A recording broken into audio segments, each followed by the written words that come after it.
Welcome to Super Entrepreneurs Podcast. Today we have with us Jeffery Potvin. How are you, Jeffery? I'm doing very well. Thank you very much for having me today. Oh, it's my pleasure. Did I pronounce your last name correct? I just want to make You could put a little French twist on it if you like and call it Potvin, but Potvin? Potvin works great. All right. Sorry about that. So how you been? I've been great. Thanks. Yeah, no complaints. Very happy. That's awesome, Jeffery. That's awesome. Thank you so much for coming on the show. Allow you to kind of introduce yourself, all the amazing things that you do, the way you would like to introduce it. Go ahead, please. Perfect. Well, again, thank you for having me. I'm excited to be in front of your community. Well, as you mentioned, my name is Jeffery Potvin, or I go by JP, and I'm an early stage investor. So I work with early stage companies in the pre-seed and seed round. We've built inside of and around the global community for early stage startups through a brand called OPN People Network, or OPN.Ninja. And we invest through a fund called the Supporters Fund. And we've built all of this up to enable and help early stage companies move their way through to get to Series A and all the way up into success, their own success or live markets. But we're excited for what we do every day, working with a lot of amazing entrepreneurs, and you can't go wrong. So it's always dynamic and exciting. That's awesome. So for anyone that doesn't know, the Series A is the first step in the investment series, correct? Well, that's where VCs will come in. So early stage investing is usually friends and family round, pre-seed and seed round. That's where we dabble in and invest in. And then once you kind of start to jump more into the larger rounds, you're going into Series A up. And that's kind of where you found your groove. That's where you've got a good sized team, and VCs or venture capitalists will come in and start making larger investments. In our case, we are an angel VC, so we are venture capitalists. We invest, larger quantities into these early stage companies, and we work with them to help them get prepared and grow their business so that they are more VC friendly and larger investment friendly. That's awesome that you provide that kind of support. So do you actually put your own money in as well? Correct. Yes. So I invest in our fund. So I've been in each round. I'm the largest investor in our fund currently, but I'm trying to change that. We're working on our closing off our second round, and we're working on building into our a third fund, which is Fund 3, and we'll be pushing more into the institutional space and larger base investors, so that we can continue to doing the great things and supporting this community. That's awesome. Great work that you're doing. So can you tell me tell us how you got into this? Well, it's a pretty fascinating story once you start to think about it. Yeah. It's almost like I fell into it, but I kind of didn't fall into it in that terms, but I like to kind of share it that way. When I was earlier on in my career, I had a thing for early stage companies. I really enjoyed working with them. When I was in the software side as a software engineer, I was really interested in how these early stage companies worked. My first role was at Loblaws, and I worked as in the software development side, customer service, deep into that sector. And we did a lot of development work, and startups would come in and we would try to look at them and see how they could solve problems. And then as I continued to work my way through the large organization, I spent a lot of time, a lot of hours working there because I was just a huge fan of the whole Loblaws IT environment. And a lot of the front end admin office, they would see me, but they had no idea what I would do. And because I was in the coding side, they decided that I was a good fit. So what they would do is they would introduce and relay all the phone calls and emails that would come in about wanting to pitch Loblaws into me. So I decided that I would just take them on. It wasn't part of my role, but I was that excited. I'm like, this is cool. So it's awesome. I brought them all in, and I would redo their pitch decks. I would try and figure out what they were trying to accomplish and then get them in front of the right VPs. So I spent about 3-4 years in my later part of working at Loblaws, working with these startups, bringing them in while running and building all their e-commerce platforms for Loblaws. And what came out of this was just a huge excitement for what entrepreneurs were doing. And I had been doing my own side projects and coding throughout my time during school and whatnot. So as I progressed and I moved out of Loblaws, I moved into an early stage company called Caboose, and they were basically a Facebook for moms.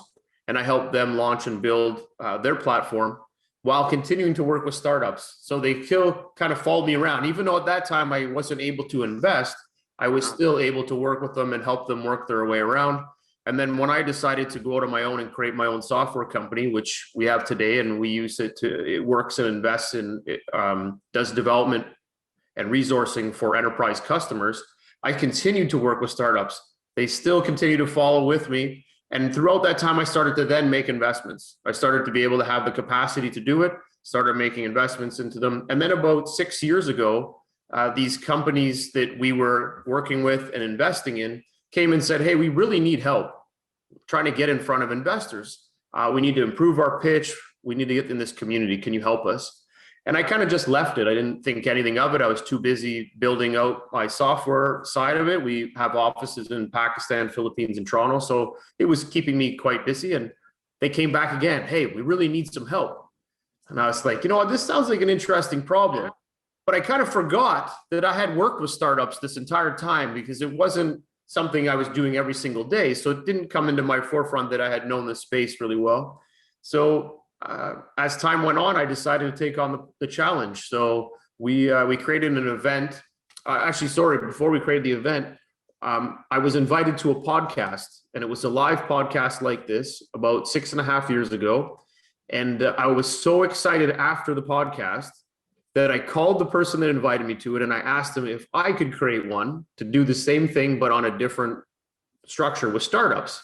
He was all over it, 100%. So we did. So we started a platform where we would bring in big business and a few startups, put them on a panel so they could meet each other, so that I would hopefully cross-pollinate, and then they would get an opportunity to get into that big business. So we'd find companies that really could fit into these bigger organizations. We ran those for about a year. And while we were doing this content, we decided, well, we should build an event just for startups. And then Pitch It TO started. And that was about just under 5 years ago. And from there, we haven't stopped. This month will be our 100th event, and live event that we've run, I guess, online, offline.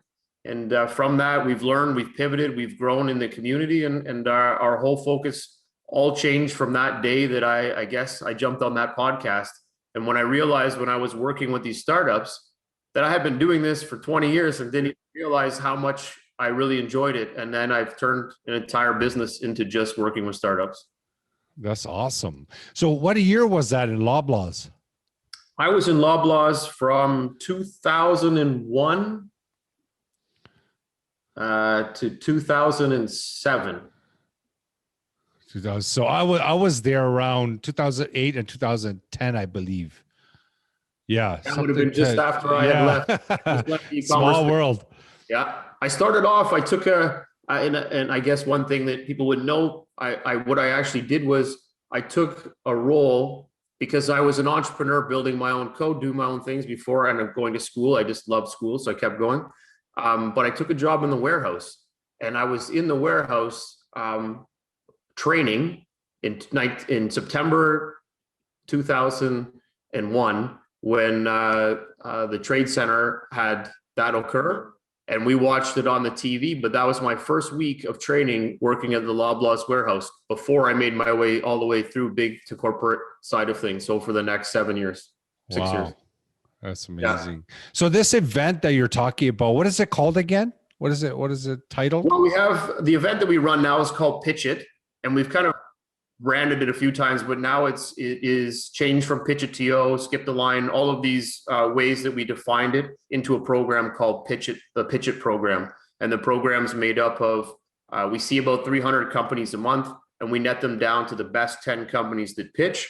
And we work with them through 5 coaching sessions, deep dive, data room, and a couple of pre-pitch events. And then we take the best 8 of those 10 and they pitch in front of a global committee of angel investors. So there's a 7-minute pitch, 10 minutes of Q&A, and that Q&A is done by 8 global panel members.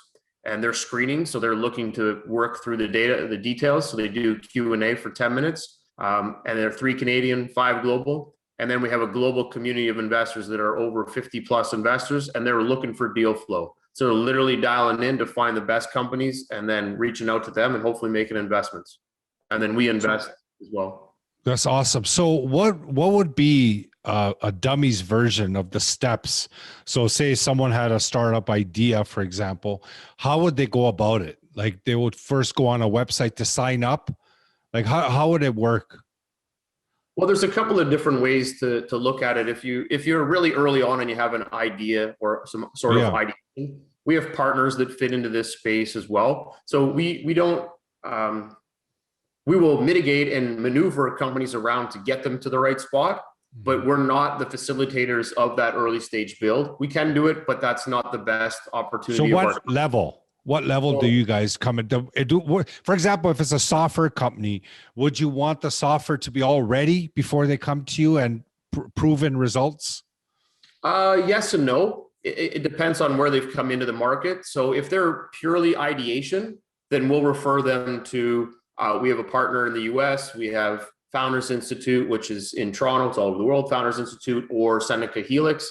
We'll reference them in and say, hey, go learn with them, build up your modeling, your business plans, all of that good stuff. And then when you've got that part done, come back and see us. Because we want to be, we're classified as being first money in. We want to be the first one to invest in your company. And then we want to bring you to market and bring you the first to market so we can have others invest in you alongside us. But we'll be first money in. So we try to do that at that stage, which is you're ready to build or you're built and you're ready to launch. Okay. That's where we want to come in. Good. So it's right at that early cusp. Perfect. Where you spent all your money and the government's giving you some few dollars to grow. And then we want to be able to jump in there. And then you'll grow, you'll start to get market traction and build up. And then we want to be able to invest again and then get you in front of our community again.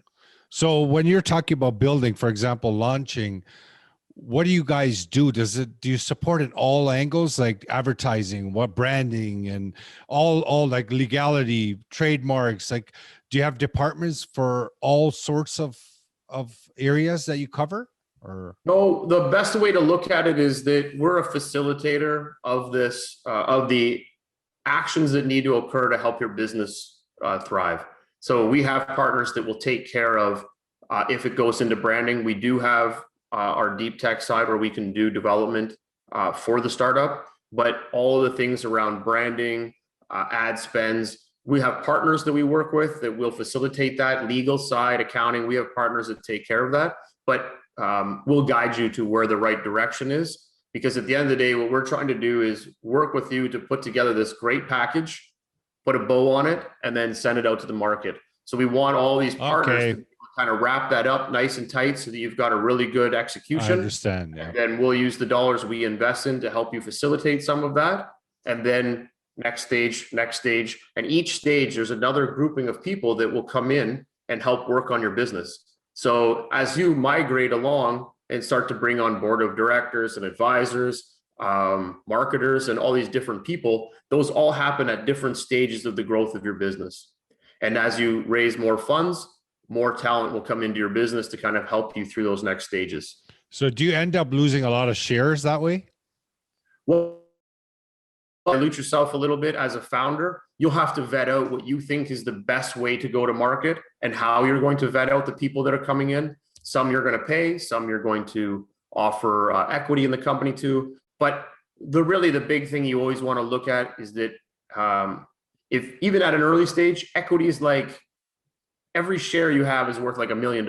Even on the books, it shows that the company is only worth $1 million. Treat every share like it's worth $1 million.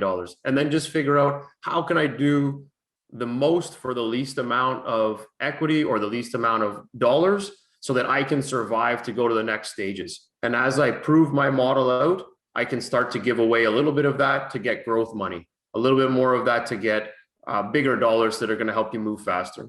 This is exciting stuff, eh? Jeffrey, I love hearing this kind of stuff, like launching and startups, and I'm quite intrigued by this. So how do you, if someone wants to be part of this, how easy it is for investors to jump in? Now we covered the people with the ideas. So what about the backing?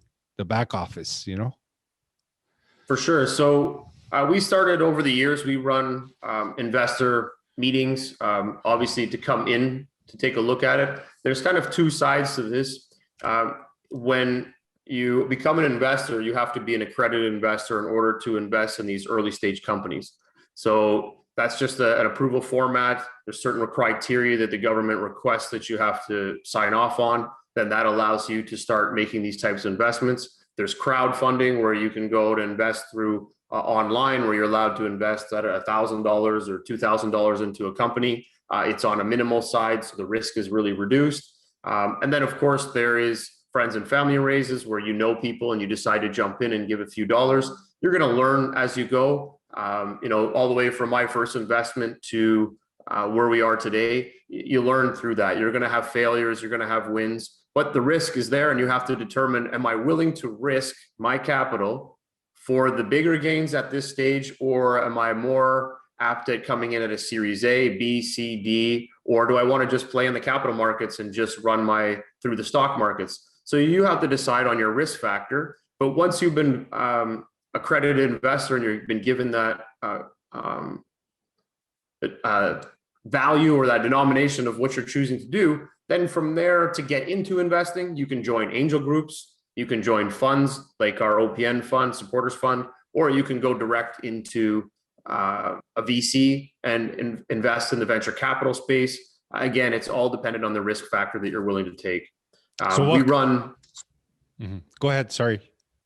I was going to say we just started last week, and this week we started running a monthly, or I guess it's been every week because we're closing up our fund too. We've been running lunch and learns to educate people on what it takes to become an angel investor. What do you need to do? What kind of things that make up an angel investor? So how do you do due diligence? Like, there's all of these different factors that will go into it. We don't go into super deep details on each one of them, but it's really trying to figure out, should I make this investment? What does that investment look like?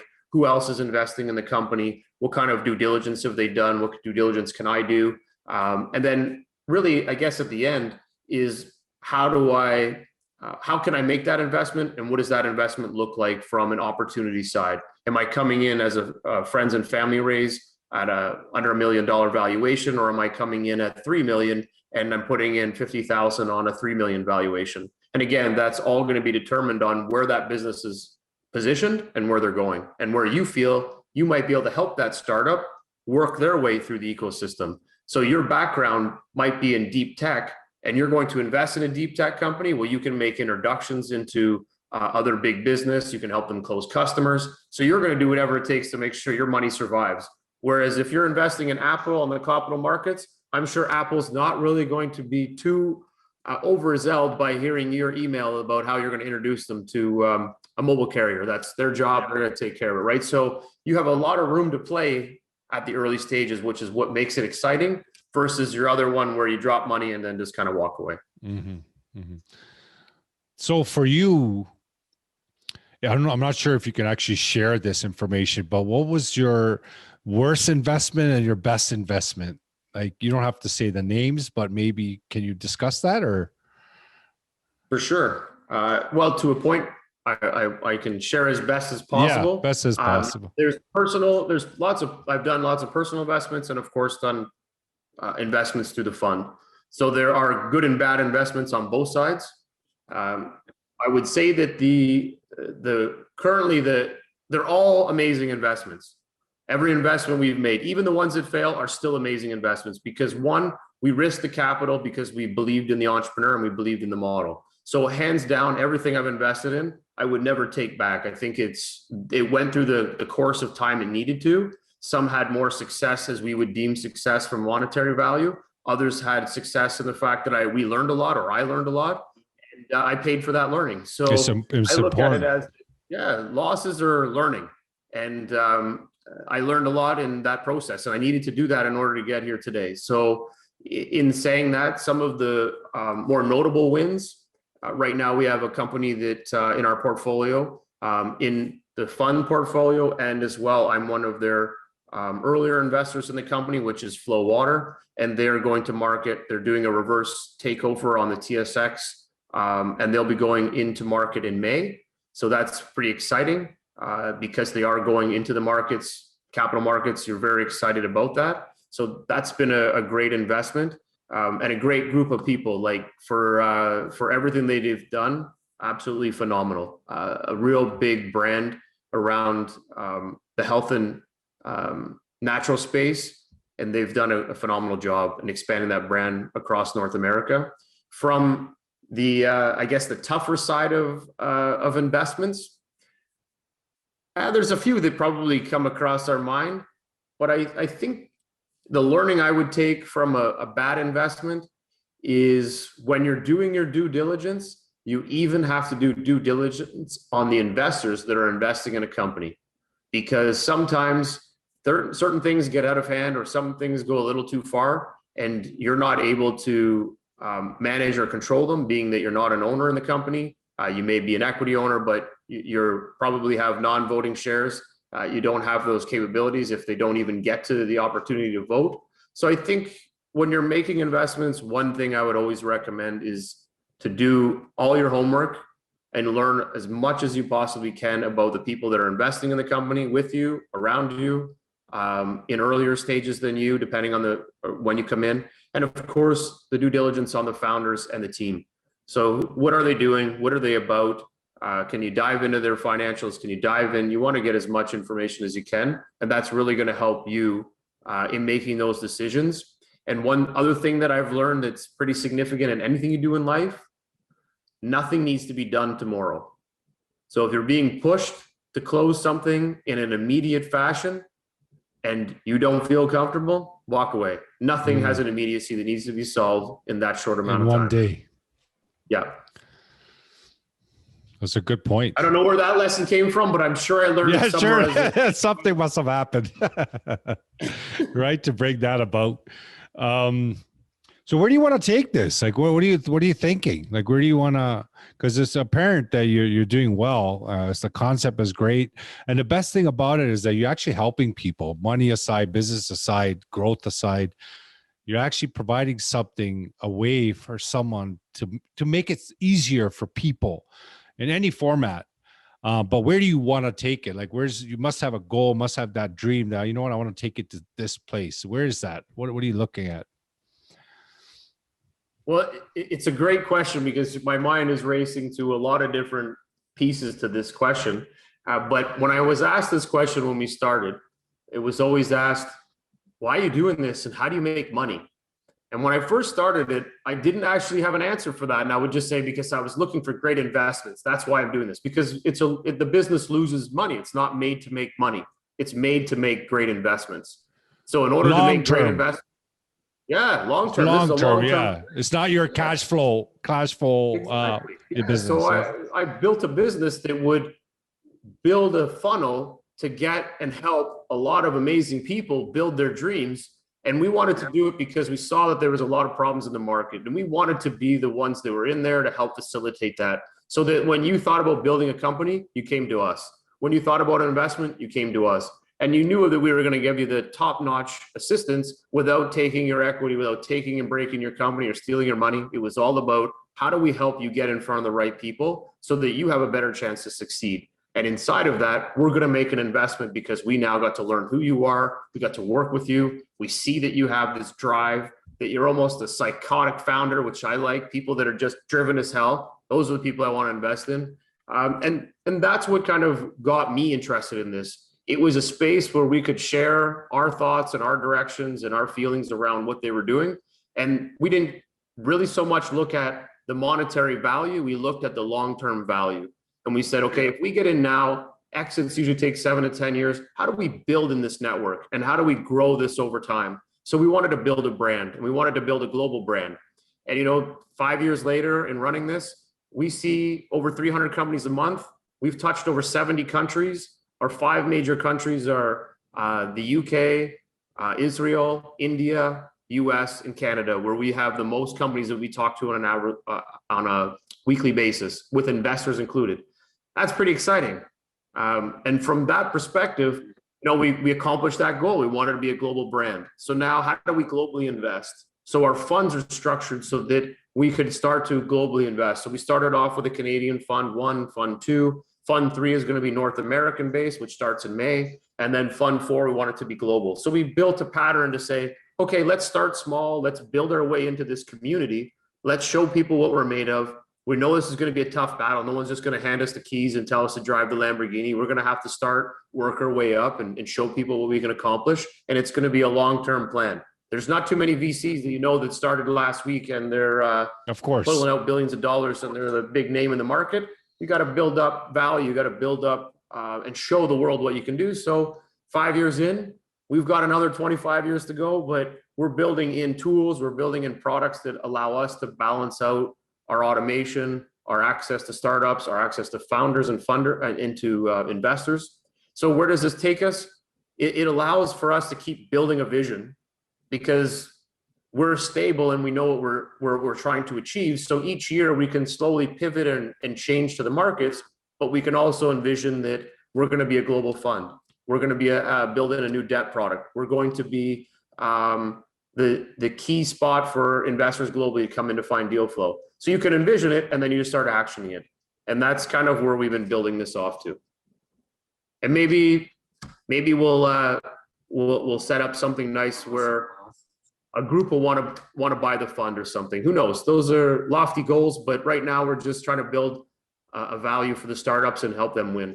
Yeah, it's a great cause, great, amazing stuff that you're doing. And, the impact you can do, not just on the people, but the products you can bring to market.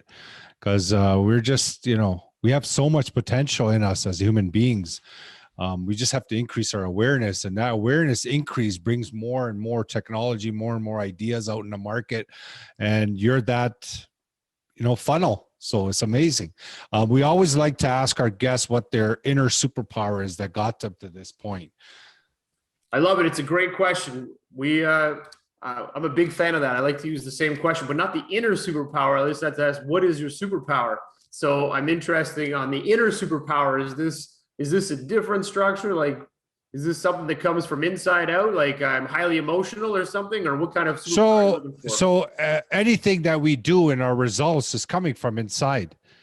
So everything that we do is inner game. Like it's an inner game. Like if you don't achieve something, it's usually because you lack something inside that you're not pushing your body to move towards that goal. Physically, your body is an instrument of your mind, right? So yeah. Inner means like what's going on in you that got you to this point. It could be determination. Some people might say that I have a very keen look on finding uniqueness in people, right? So certain things that are inner, like I'm not asking what's your superpower, how you can build a house with your physical hands, right? Something that got you to this point. Well, there's probably a few things. I'm going to say that a lot of it comes down to your drive, your tenacity, your morals, like how you look at things, how you react to things. And I would say a lot of it comes from, your upbringing and how you look at life and how you reacted. So your family upbringing and your network and things like that. I think that supports a lot of myself and where we've come from. I think having a strong support of your family too makes a big difference in how anything you're going to do in life. So I think it carries a lot of weight in where I guess my inner self comes from. But I'm also very driven. So it's almost Asperger's, but I basically focus and then nothing will stop me till I accomplish what I got to do. So that's why I look for psychotic founders that nothing will stop them. I guess you can look for yourself and other people, but I said that one day I'll be a $50 million fund, and I will be a $50 million fund. That's it. So, and it's not like, oh, he's just making this up and just saying stuff. No, I will make it happen and I will figure out a way to do it. And it won't be done in a week, but it will be done in the time frame that fits and suitable for us showing what we can do. So I think in essence, the superpower that I would carry is that it's the power of your network. It's the ability of your drive. And it's the execution of your goals, and awesome. Those are what keep me moving. So yeah, it sounds like it's more like faith and belief. You have so much faith inside that that is going to be that fun no matter what. Like that's it. There's no ifs or buts about it, and that's the beauty of that inner power that you have. And it's a great share. Thank you so much, Jeffrey. And again, I want to thank you so much for coming on the show. It's been a pleasure talking to you. And if anyone wants to get in touch with you, obviously, they can. An audience, if they're looking for any guidance or any kind of support, if you have an idea, if you want to chat, Jeffrey's your guy. And again, thank you so much, Jeffrey. I love it. And 100%, we're always open. The door's open. We want to chat with everybody and see where we can help. And we'll help you guide your way through that early stage. But the only way to get there is to risk it and go for it. So if you got an interest to start a company or you've got an idea, it's not going to get off the page and it's not going to get anywhere if you don't take the 2 steps, and that's opening the door and going after it. So don't let anybody stop you, and believe in yourself, and it'll happen. Amazing. Great words. Thank you so much, Jeffrey. You bet. Thank you.